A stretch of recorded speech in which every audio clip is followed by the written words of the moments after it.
te rappelles de l'époque où tu disais que tu pouvais pas comparer ta commu à celle de Zerator, qu'en est-il aujourd'hui? Oh, c'est tout. Bah pas non plus. Alors, ouais, il y a des choses qui ont changé parce qu'effectivement, à l'époque, on a eu ce discours, mais toi, t'es de. Ouais, bah oui, t'as tes abonnés depuis 51 mois, badge 4 ans. Donc je crois que c'est ce genre de discussion, on l'a eu pour te dire sur H1Z1. Et oui, je comparais, je disais que effectivement, même si je faisais plus de viewers, si je faisais plus machin, etc., en fait, il y a un truc qui est très fort, c'est qu'il avait un peu comme des ultras, des machins, etc., ce que Kamel a très fortement, ce que les JL ont, etc. Et moi, il y avait moins ce côté-là, c'est-à-dire que j'étais. C'est un peu comme l'exemple où on a vu, tu vois, dernièrement, là, on a vu un truc ensemble en live, tu sais, il y avait tous les streamers, l'écosphère, entre guillemets, de streamers, etc. Tu vois, mon gros nom au milieu, en mode tout le monde passe par moi, mais au final, tu vois, j'ai moins ce côté ultra, tout ça. C'est-à-dire que je suis plus mainstream dans le sens où, genre, on va dire que toutes les communes d'un peu tout le monde me connaîtront, passeront sur mon live si leur streamer préféré n'est pas là, etc. Mais tu sais, je serais plus mainstream et j'aurais moins ce côté ultra, tu vois. Après, c'est un truc que j'ai pas forcé, tu sais, j'ai jamais forcé le côté ultra, tout ça. Donc il y en a, attention, il y en a qui portent fièrement les drapeaux, tout ça. Commune mercenaire. Pas, non, je dirais pas non plus mercenaire, mais c'est plus un truc, je sais pas comment dire. Tout le monde te regarde, mais t'es pas le premier, ouais, tu devrais avoir un sentiment. Ouais, un truc, un peu un truc comme ça, tu vois, une tournure un peu comme ça, tu vois, genre. Alors ça fait bizarre parce que ça va faire ego, mais genre en mode tout le monde me connaît, mais je suis pas le préféré des gens, tu vois ce que je veux dire? Genre en gros, si tout le monde là, tous les viewers de Twitch entiers francophones devaient faire à chaque fois une tier list de leur streamer préféré, je serais le nom qui reviendrait le plus dans les tier lists, mais je serais pas celui qui vient souvent en premier. Tu vois ce que je veux dire un peu? C'est trop bizarre dit comme ça et ça fait genre le mec ego, genre en mode tout le monde me connaît, bah, pas du tout, mais c'est pour vous donner un ordre d'idée quoi. Du coup, c'est une place un peu bizarre parce que bah, c'est cool, ça marche pour moi, on peut faire nos projets, on peut faire des lives perso. Là, j'ai envie de lancer Clash Royale, il y a des gens qui me suivent, je vais sur Naraka, il y aura quand même des gens, je vais sur des dead games, il y aura quand même des gens, tu vois ce que je veux dire? C'est trop cool. Et il y a quand même ce côté où tu reconnais,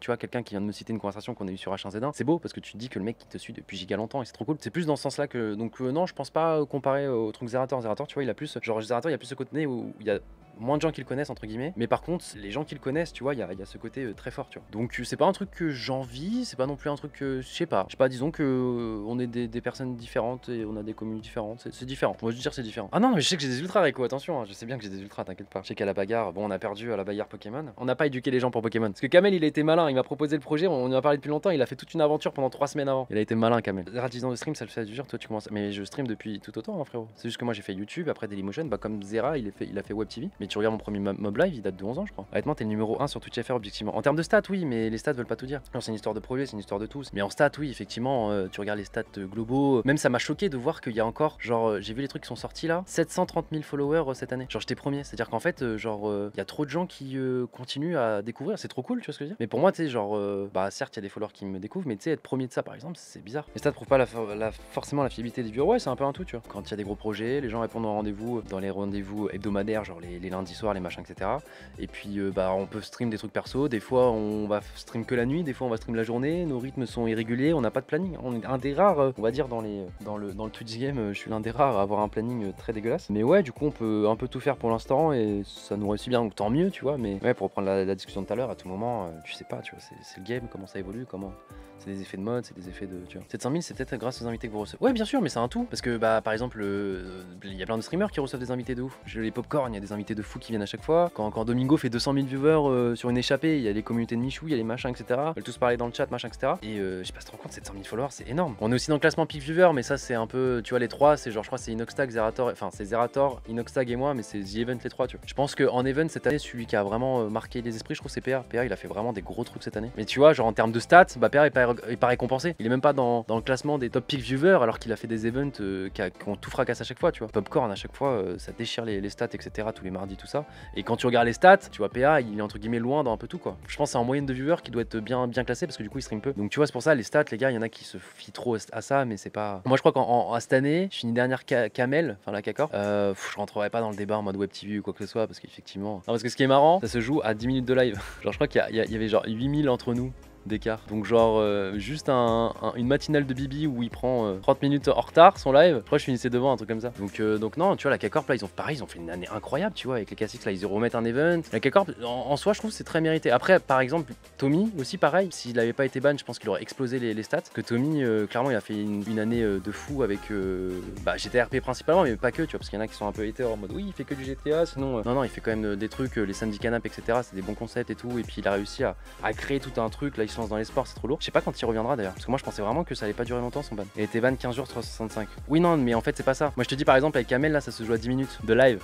Je rigole même pas. 8000 heures watch là, c'est là je te parle 10 minutes de plus, ça c'est 8000 heures watch. Mais en fait, lui, je crois qu'il lançait son truc GTA et du coup, il allait avoir 40 000 viewers tous les soirs. Bah avant son ban, je crois qu'il était premier, Tommy. Donc tu vois, 15 jours, ça joue. Et c'est comme moi, tu vois, moi j'étais en plein déménagement, donc la fin du mois, j'ai pas live. Tu sais, à un moment, j'ai pas live pendant toute une semaine là. Quand après tu finis deuxième sur 10 minutes, aïe. Amine aussi fait des gros projets, tu vois pas dans le classement, il y a que des trucs comme ça. Grâce à ça, Bichou et Amaru mangent fort. Ouais, mais Amaru, je pense qu'il marchait. Je pense que Amaru, c'est celui qui a le. Tu sais, c'est un peu l'Inoxtag des JL. Je pense que c'est celui qui va le plus. Tu vois, même passer devant Tommy et tout, tu vois. Parce qu'en fait, il a une personnalité, il a des vannes, il a des machins. Là, j'ai vu une vidéo là, il y a pas longtemps sur YouTube de lui là, qui était avec Théodore. Enfin, le casting était fou. Et je savais pas trop à quoi m'attendre. C'était juste sur une table sur un fond noir. C'était trop marrant la vidéo. Et il est passé dedans, il était super marrant. Tu vois, Amaru en termes de potentiel, c'est. Je pense là, ça m'étonnerait pas que l'année prochaine soit lui le premier en stats, en ce que tu veux. S'il se donne les moyens, etc. de réussir, ça m'étonnerait pas. Que genre, il a la personnalité machin. Après, je sais pas son niveau dans les jeux parce que je pense qu'il y a un tout qui doit. Parce que c'est dur de faire beaucoup d'heures où c'est beaucoup de react. Tu vois, par exemple, là, le 1er janvier, enfin, la veille du 1er janvier 31, tu vois, on a beaucoup regardé des vidéos YouTube, des machins, etc.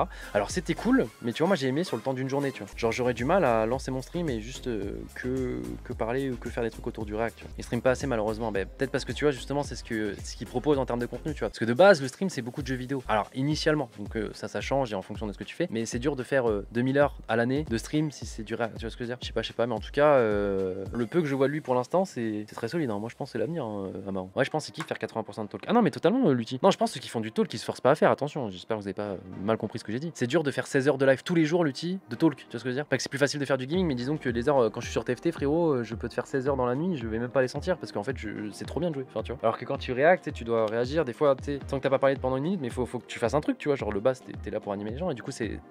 Inox vraiment un crack, un bosseur de fou. Ouais, après lui, il est pas streamer à plein temps, tu vois. Lui, c'est plus youtubeur ensuite streamer. Donc ça, c'est encore un truc différent. On parle pas assez de Dwag aussi, je trouve, parce qu'il est dans tous les events. Ah non, mais Dwag, c'est pareil, hein, Dwag, c'est un crack. Mais Dwag, c'est différent. Il est déjà placé. Tu sais, je vais pas te dire Dwag, c'est la relève, c'est le futur. Dwag, il a déjà sa place. C'est juste auprès de certains viewers délusionnels qui sont en mode oh, Dwag, il sert à rien, Dwag, il machin. Mais rien que ce genre de soirée, vous vous rendez pas compte à quel point il carry ce genre de soirée. Pourtant, on est genre 10 streamers qui jouent à koh celui qui a fait le plus de taf là dans la soirée en termes d'énergie, en termes de tout, je vous jure, c'est Dwag. Il y en a qui le sous-cotent, mais genre Dwag, il est en place, hein, il est là depuis des années. Pareil, vous parlez de Zerator 10 ans, moi pareil, je parle de mes premiers meubles live où ça remonte à plus de 10 ans aussi. Mais Dwag, il est là depuis longtemps. Là, tu vas le voir lundi avec moi, tu vas le voir au KCX le week-end, tu vas le voir animer Roland Garros de chez PA, c'est le gars sûr. Et puis dans des soirées comme ça, il va pas forcément se mettre en valeur et juste il va devenir Denis Brognard le temps d'une game alors qu'il est éliminé depuis 3 tours et ça va être trop cool quoi. Je trouve c'est qui le streamer qui a le plus explosé en 2021. Oula, dur, je pense. En fait, ça c'est très subjectif, tu vois, parce que je pense. Moi, j'avoue que je suis pas le plus grand consommateur finalement de Twitch parce que je stream tous les jours. Ponce, c'est pas mal. Ponce, c'est une bonne réponse. Moi, j'allais dire Amaru justement. Après, il y a le Amini Billy, mais pour ceux qui connaissent, ils étaient déjà là entre guillemets, tu vois. Juste qu'il y a des gens qui peut-être le découvrent aux yeux du public. Je pense que ouais, tu peux citer 4-5 noms comme ça. Pareil, bah Ponce était déjà là aussi, mais c'est vrai que cette année, je trouve qu'il a, je sais pas. Je pense que ça fait un moment déjà qu'il a percé. Ouais, je sais pas. C'est pour ça, c'est assez subjectif comme question. Enfin, comme réponse que je puisse te donner, ce serait très subjectif. Tu vois, je pense que ça dépend. En fait, il y aura toujours quelqu'un qui aura explosé à tes yeux, mais en fait, il y a des mecs qui le connaissent depuis 10 ans, quoi. Chaud, c'était pas l'année dernière plutôt Warzone, non? Parce que je me rappelle d'avoir fait un master avec lui cette année, oui, mais l'année d'avant où on dit putain, t'as explosé, t'es déjà à 15 000 subs, c'était à l'époque, donc je crois qu'il avait déjà explosé en 2020. Non, faut voir cette année, Chaud. Chaud, on a beaucoup parlé, etc. Tu vois, sur ce qu'il devait faire, sur ce machin, etc. Parce qu'en fait, faut pas qu'il s'enferme. Premier truc que je lui ai dit, faut pas qu'il s'enferme sur Warzone. Parce que le problème, c'est qu'après, quand il fera autre chose, bah, les gens seront en mode go Warzone, go Warzone, go Warzone, go Warzone. Et je pense qu'il faut qu'il arrive à s'insérer dans qui montre toutes les facettes de son personnage, de sa personnalité aux gens qui le suivent, tu vois. Ouais, un peu comme moi, mais que j'ai fait à l'époque, tu vois. Genre à l'époque, en fait, on l'a fait avec chaque jeu. Donc c'était. Non, c'est un peu bizarre. Moi, je l'ai mal fait, justement. Je pense que Chaud peut bien le faire, mais moi, je l'ai mal fait. Parce que moi, en gros,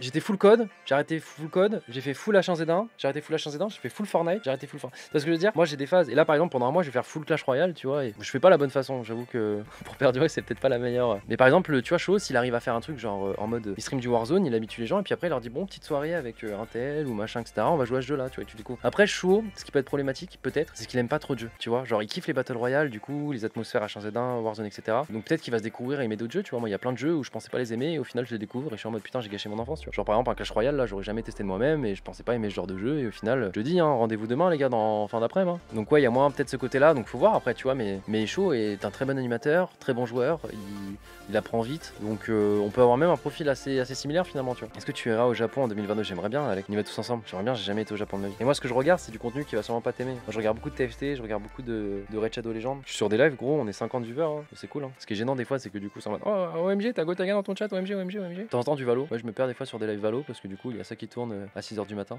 Donc Donc Shaw est un concurrent, faisons-le cool. Ah non, pas du tout, pas du tout. Je pense pas. En fait, je pense qu'on peut être dans le même registre en termes de joueurs perf de base qui aiment bien perf. On n'a pas le même mindset, la même mentalité, tu vois. Tu peux nous aimer tous les deux, tu peux en aimer un pour sa mentalité, pas aimer l'autre, inversement. Enfin, tu sais, c'est. Donc non, je pense pas. À moins qu'on joue sur le même jeu. Ouais, si je joue à Warzone et qu'il joue à Warzone, on a tous les deux une période Warzone. Bon, lui, il a toujours sa période Warzone, mais moi, je veux dire, si j'ai une période Warzone, là, on peut être concurrence sur l'instant T, tu vois. Mais sinon, puis même, c'est pas de la concurrence malsaine, tu vois. Je sais pas comment dire.